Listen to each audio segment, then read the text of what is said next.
Cinema hall চালু করে দেওয়া হবে না, আমরা এটা কোনোভাবে বরদাস্ত করব না। সম্মানিত হাজিরিন, আপনারা এবার তাণ্ডব সিনেমা বন্ধ করার জন্য ইতিমধ্যে আলেম সমাজ মাঠে নামলেন। তাদের একটাই কথা, তাণ্ডব সিনেমা চালানো যাবে না। হয় তাহলে আমরা আঙ্গুলকে বাঁকা করে এটা অবশ্যই বন্ধ করব। সম্প্রতি ঈদে মুক্তি পেয়েছে তাণ্ডব। ইতিমধ্যে দেশে বিভিন্ন হলে তাণ্ডবের জ্বর রয়েছে।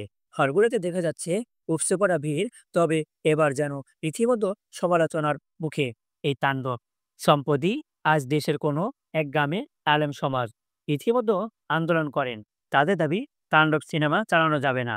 ভাইরাল হওয়া ভিডিওতে দেখা যায় শাকিব খানের তাণ্ডব সিনেমার পোস্টার ছিঁড়ে ফেলছে।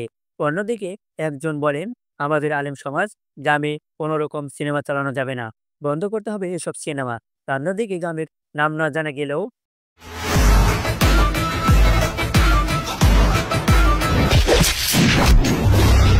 একাধিক লোক বলেন, আমাদের গ্রামে নতুন সিনেমা হল বানানো হয়েছে এবং এবারে এই তাণ্ডব চালানো হচ্ছে, আর তারই প্রতিবাদে এমন আন্দোলন করা হচ্ছে।